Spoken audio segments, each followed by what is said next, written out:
Assalamualaikum warahmatullahi wabarakatuh. Waalaikumsalam warahmatullahi wabarakatuh. Alhamdulillahilladzi bi ni'matihi tatimmus sholihat. Rabbi shrahli sadri wa yassirli amri wahlul 'uqdatam min lisani yafqahu qawli. Rabbi zidna ilma warzuqna fahma. Asyhadu an la ilaha illallah wa asyhadu anna Muhammadar Rasulullah la nabiyya wa rasula ba'da.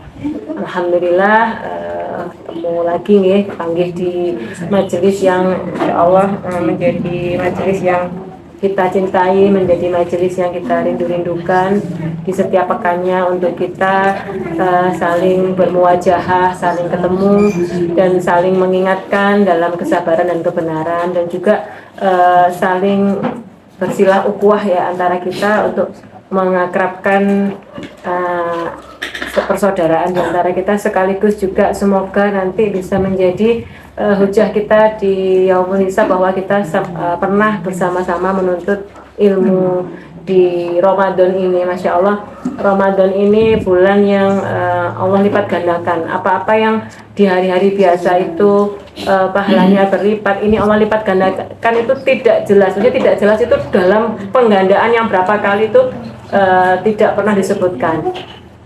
Maka kulaturne marhaban para penuntut ilmu, kita sama-sama di sini menuntut ilmu, sama-sama berbagi, sama-sama mencari bagaimanakah jalan yang benar di dalam kehidupan kita agar nanti kita selamat di dunia dan di akhirat. Amin. Kita sudah di pertengahan Ramadan nih, menika ibu-ibu mboten kraos kata sik kados kapan nika Mbak Kar sik berdoa menjelang Ramadan nika nggih hari Rabu pertama yang besoknya Ramadan niku kita berdoa bersama dengan doa menjelang puasa, dan sekarang kita sudah menjelang 15 hari. Masya Allah, begitulah waktu itu melebihi cepatnya kuda perang. Jadi kalau kita itu tidak memanfaatkan waktu itu sebaik mungkin, kita akan tergilas. Kita yang akan digilas oleh waktu dan tidak membawa apapun bagi kehidupan kita. Sampai-sampai di salah satu ayat itu disebutkan ya, ketika nanti di yaumul hisab itu ditanyakan, kenapa kamu berbuat maksiat ini, dan dijawab oleh pelakunya itu, saya tidak tahu. Nah, terus nyapa uripmu selama puluhan tahun di dunia kok sampai gak ngerti. Jadi kita hidup itu di dunia diberi kesempatan itu sampai kita misalnya pulang ya, sudah 45 tahun, mungkin ada yang sudah 60 tahun, mungkin ada yang lebih atau yang belum. Itu memang kesempatan yang Allah berikan untuk kita tuh mengumpulkan pundi-pundi. Jadi tidak hanya pundi-pundi materi, pundi-pundi dunia, tapi juga yang paling penting adalah pundi-pundi akhirat. Kita tuh jadi pemulung apa? Pemulung amal soleh, pemulung amal kebajikan. Jadi kalau pernah ada satu kisah nih, para almarhum itu, para orang-orang sudah meninggal itu, ketika di alam barzah itu mereka tuh memulung doa. Jadi doa dari anak-anaknya, dari kerabatnya yang diaturkan untuk dia itu seperti daun-daun yang masih hijau, jadi dipungut. Nah sama, kita tuh juga seperti itu. Hari ini kita yang masih hidup itu kita memungut amal. Kira-kira amal ini bisa mengantarkan kita ke untuk keselamatan di dunia dan di akhir kita atau tidak, untuk keselamatan akhir kita atau tidak. Jadi kita tuh memungut mana yang kira-kira tuh bisa. Jadi apapun kita lakukan, yang mana yang bisa nyantol, karena kita tidak tahu. Jadi pesimis itu adalah apakah amal kita itu diterima atau tidak. Tapi kita juga optimis bahwa ketika kita mengikuti standar yang benar sesuai dengan ittiba Rasulullah, maka kita yakin Allah akan membalas dengan yang sebaik-baiknya, karena janji Allah itu sebagai bentuk Allah itu maha bersyukur ya. Itu Allah akan menghitung setiap amal soleh hambanya. Jadi untuk orang yang kafir itu ya, hadiah yang paling hebat, hadiah yang paling bagus itu adalah hidayah. Untuk orang kafir, hidayah mendapatkan keislaman itu adalah hadiah yang terindah untuk orang kafir. Nah kalau untuk kita orang-orang muslim, hadiah terindah itu adalah ampunan.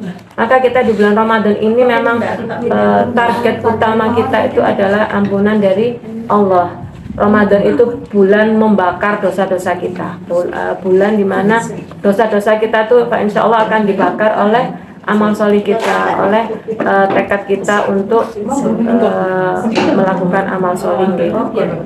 Terus kita juga berharapnya niku apa? Syafaat nih. Syafaat itu nopo? Pertolongan. Nah, ada lagi syafaat itu kalau dalam pemahaman yang lebih dalam niku nggih. Syafaat niku kados orang dalam. Orang dalam niku nah ngeten misalnya sing badhe ngurus SIM misalnya nggih. Duwe kenalan orang dalam, cepet bisa langsung foto, bisa langsung jadi satu hari karena punya kenalan orang dalam. Nah, koneksi orang dalam. Koneksi itulah syafaat. Nah, kalau di dunia kita tidak pernah terkonek dengan sholawat yang kita ucapkan, dengan rasa cinta dan kerinduan yang membuncah kita kepada Nabi, jangan harap nanti kita punya koneksi. Tidak ada kata belece. Jadi kalau misalnya ya, kula badhe tes kesehatan sudah pegang surat dari kepala dinasnya, tak kekno ngeten pun langsung mbak kan, sama dengan foto SIM kan.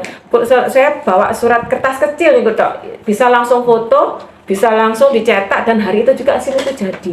Nah sama, nanti itu yang mengharapkan syafaat Nabi Muhammad SAW itu bukan hanya orang Muslim, orang kafir itu juga berebut syafaatnya Nabi. Jadi kalau orang kafir aja berebut, nah kok kita kita tidak memanfaatkan koneksi itu, maka bagaimana mendapatkan itu ya koneksi orang dalam itu tadi adalah dengan selama kita di dunia itu kita benar-benar mencintai Nabi, tidak hanya dengan sholawat. Jadi sholawat yang terucap dalam lisan kita itu juga sampai ke dalam hati kita, berupa kerinduan untuk bertemu, rasa cinta yang seolah-olah kita tuh melihat Nabi di dalam keseharian. Jadi mungkin yang sudah pernah haji nggih, itu bonusnya Allah itu. Jadi ketika haji itu kalau diceritani teman itu, ketika melihat di Madinah, kemudian di Mekah itu jadi di Makam Ibrahim dan di Masjid Nabawi itu seolah-olah kembali pikiran itu kayak seolah-olah itu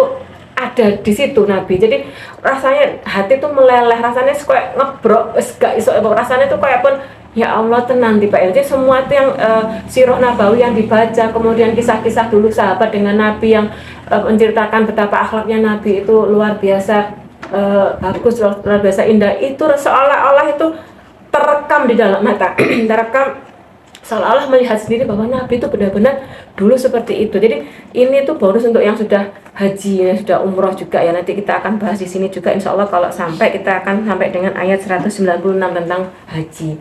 Maka Masya Allah ya, kita hari ini itu kenapa terus bersemangat untuk menuntut ilmu, karena iman yang ada di dalam hati ini harus menimbulkan perubahan. Jadi kata sekolah aturnya bolak-balik ini, benih atau biji syahadat yang ada di dalam hati kita itu harus menjadi buah kesabaran, harus ada berbuah kesabaran, dan itu nanti akan merubah diri kita. Jadi kalau kita itu ngaji, kita punya ilmunya, terus kemudian itu tidak sampai merubah kita menjadi sosok atau profil yang seperti Allah perintahkan, berarti ada yang salah dengan tanaman syahadat kita. Jangan-jangan tanahnya tempat tumbuh itu adalah tanah yang gersang. Jangan-jangan tanah tempat tumbuh syahadat itu adalah tanah berpasir, berbatu yang tidak memungkinkan tumbuhan atau benih syahadat itu tumbuh lebat, tumbuh kuat, dan menghasilkan kesabaran serta perubahan di dalam diri kita.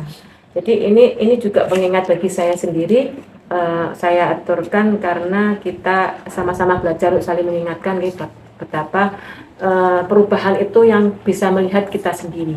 Jadi bukan kita tuh mijeni orang lain, kok lo baru ngaji bolak-balik minggu ngaji gak kacek. Nah itu berarti kita melihat orang lain. Harusnya kita melihat diri kita yang dulu tuh seperti apa, sekarang seperti apa, itulah perubahan. Jadi bukan kita melihat orang lain itu jenenge nyawang nih, bijeni. Kita muhasabah.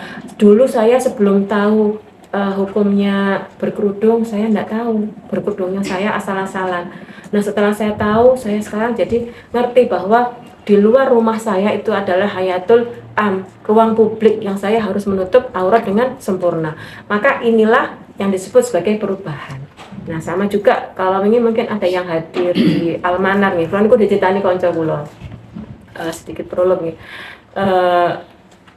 Di situ disampaikan data survei yang nggih. Di Indonesia itu 25% itu orang sholat, muslimin Indonesia itu sholat. 60%-nya puasa.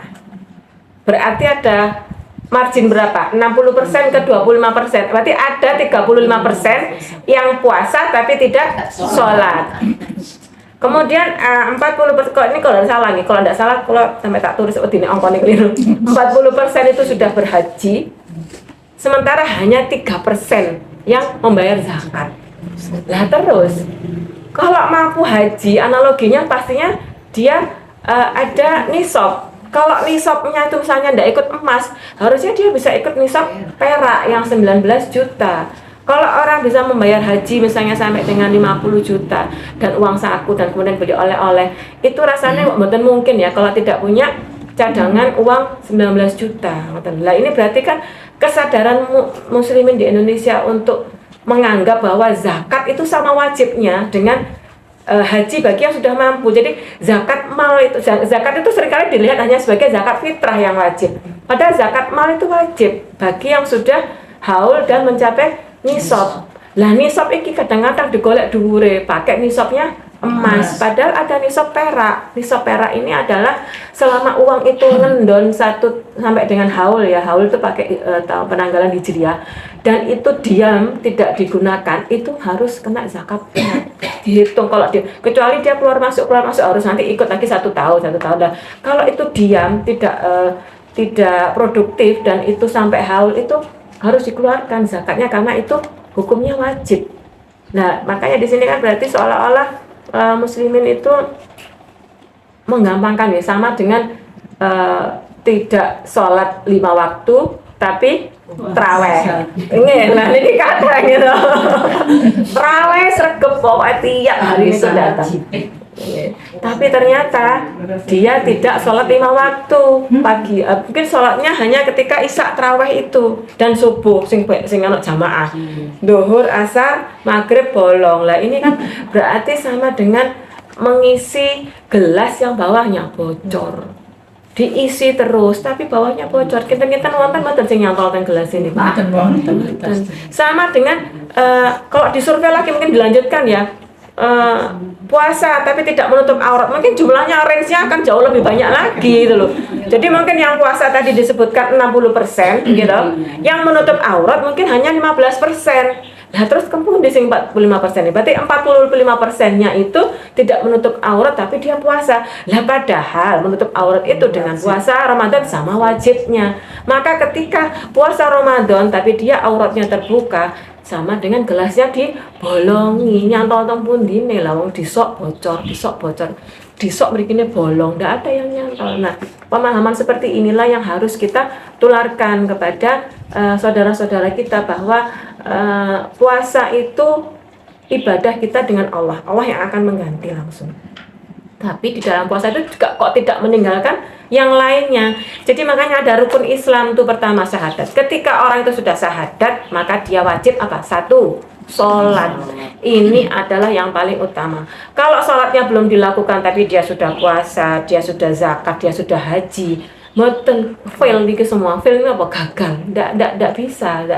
Sama seperti kita misalnya ada seorang bos nih meling ke karyawannya. Pertama nanti kamu bersihkan rumah itu dari belakang. Kamar mandi resik ono sik, bar kamar mandi resik nyuci piring bersih, baru nanti nyapu ngepel. Belum dilakukan semua itu dia laporannya, tadi saya sudah bersihkan kebun. Kira-kira ngamuk mboten bos ini. Kan tak kok ngersi jedengnya kok malah natekan kebonan lah. Sama, seringkali kita tuh sama Allah seperti itu. Allah sudah memerintahkan 5 itu kita nyandake sing liyane. Yang melebar-melebar sing kira-kira enak dilakoni dan bisa lah. Ya padahal yang pokok itu adalah di 5 tadi itu. Setelah syahadat adalah sholat. Nah, kan sholat inilah yang kadang kalau di sini mungkin insya Allah sudah sampai pemahaman bahwa tidak berani meninggalkan sholat nih. Kalau di tempat saya itu ini mungkin jadi wasilah juga bagi saya ketika menyampaikan itu bisa membuka. Jadi di tempat saya itu kadang-kadang kalau ndak terawih itu sungkan sama tonggone, tapi kalau mboten sholat itu mboten sungkan karena kan mboten ngerti gitu. Jadi ibadah itu seolah-olah butuh untuk dilihat makhluk, padahal seperti kalau sampaikan di pekan kemarin ya, yang maha menyaksikan kita itu Allah. Jadi seperti orang kalau sebutkan kalau ini ada SPG, pakai bajunya itu you can see dan ketat, hot pants ketat, masuk ke masjid sholat pakai mukena. Setelah sholatnya selesai, mukenanya dilepas, dia pakai baju seksi lagi. Lah rumangsane apa Gusti Allah iku merem lek wayah dhek nggih baju seksi kan nggih mboten ngoten. Jadi seperti itulah hari ini kondisi umat hari ini, bahwa seolah-olah Allah itu tidak di semua tempat dan tidak di semua waktu. Allah itu hanya di saat-saat tertentu. Kalau sholat ya saya dibilang, "Nyapa lho mau sholat kok gak nggawe hot pants ngono ae." Isin ngadep Gusti Allah. Lah rumangsane ketika dia tidak pakai mukena, tidak waktu sholat itu apa tidak ngadep Gusti Allah, ngadep. Kita tuh sekarang pun sekarang kita bermajlis ini, kita sedang menghadap Allah, karena Allah tidak pernah melepaskan pandangannya sedikit pun, sedetik pun kepada makhluk-makhluknya. Maka ini yang harusnya, perasaan ini disebut perasaan muraqabah nih, perasaan diawasi Allah.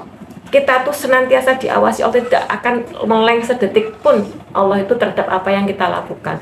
Maka kalau kita tuh punya perasaan muraqabah, kita tuh nggak punya nyali untuk bermaksiat. Apa yang ada di dalam hati kita tuh Allah tahu, apa yang kita lisankan Allah juga tahu, apa yang kita sembunyikan di dalam hati pun Allah tahu. Maka ini akan memunculkan perasaan muraqabah, dan itu akan membawa pada sikap apa? Sikap berhati-hati. Arep maido anake wedi golek Gusti Allah nesu iki anake sapa iki makna aku kok dititipno. Arep ngrasani tanggane Gusti Allah nggih pirsa.